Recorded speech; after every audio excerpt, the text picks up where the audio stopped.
Magandang hapon sa ating lahat at naritong ulat sa lagay ng panahon ngayong hapon ng Huwebes, May 14, 2026.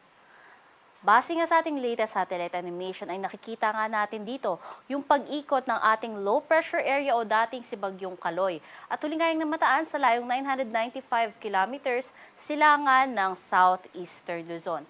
Sa kasalukuyan nga inaasahan natin na hindi na ito magde-develop pa at patuloy nga yung paglayo nito sa kalupaan ng ating bansa at wala ring magiging direktang epekto sa ilang bahagi ng ating bansa. Samantalang sa magiging lagay naman ng panahon bukas, asahan pa rin natin yung patuloy na epekto ng localized thunderstorm sa buong Luzon na siya magdudulot ng mga pulo-pulo at mga panandaliang mga pagulan, pagkilat at pagkulog at mananatili pa rin na magiging mainit at maalinsangang panahon at especially nga dito sa may bahagi ng Cordillera at silangang bahagi ng Central Luzon, dyan natin nakikita ngayon yung matataas na tsansa ng mga localized thunderstorms. Agwat naman ng temperatura sa Tuguegarao maabot ng 26 to 38 degrees Celsius, Metro Manila 27 to 34 degrees Celsius, at dito naman sa Legazpi 26 to 33 degrees Celsius. Sa magiging lagay naman ng panahon sa may Palawan, Visayas at Mindanao, asahan pa rin natin yung mga tsansa lamang ng mga pulo-pulo na mga pagulan, pagkilat at pagkulog o yung mga localized thunderstorms. Kaya naman, patuloy pa rin yung magiging mainit at maalinsangan ng panahon sa buong bansa. At dito nga sa may bahagi ng Tacloban, agwat ang temperatura aabot ng 27 to 35 degrees Celsius. At dito naman sa Cebu, 27 to 34 degrees Celsius. Sa may bahagi naman ng Davao, 26 to 35 degrees Celsius at Zamboanga, 24 to 34 degrees Celsius. Especially nga dito sa may Mindanao, nakikitaan natin dyan ng matataas na tsansa ng mga localized thunderstorm, particularly na nga sa may kanlurang bahagi nito sa may parte ng Soc-Sargen at Barm. Sa magiging lagay naman ng ating karagatan, wala tayong nakataas na gale warning kaya malayang maglalayag lahat ng sasakyang pandagat.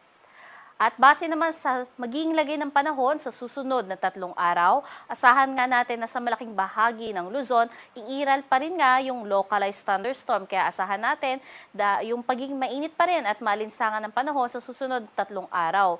Ngunit nakikitaan nga natin ang posibleng pagbaba ng isang frontal system sa may extreme northern Luzon na siyang makakaapekto particularly na nga sa may Batanes, Babuyan Islands at posible pang bumaba hanggang Cagayan. Kaya naman magdudulot yan ng kaulapan simula Sabado hanggang Lunes sa mga parte o extreme parts ng northern Luzon. Sa magiging lagay naman ng panahon dito sa may Visayas, sa susunod na 3 araw, iiral pa rin nga yung localized thunderstorm. Maging dito sa Mindanao at nakikitaan nga natin ang mas matataas na tsansa ng mga thunderstorm sa malaking bahagi ng Mindanao sa susunod na 3 araw. Base naman sa ating tropical cyclone threat potential, may isang posible na naman na mabuo ng low pressure area dito sa may silangang bahagi sa labas ng ating Philippine Area of Responsibility. At by next week ay posible nga yung pumasok dito sa loob ng ating PAR at maaari na namang baybayin ang silangang bahagi ng ating karagatan. Bagaman sa ngayon nga ay mataas pa rin yung uncertainty nito, kaya patuloy pa rin tayong mantabay sa pag-asa hinggil nga sa mga latest updates ng babantayan nating development ng low pressure area o posibleng mga bagyo. Dito sa Kalakang, Maynila, ang araw ay lulubog ng alas 6:16 ng hapon at sisikat naman bukas ng alas 5:28.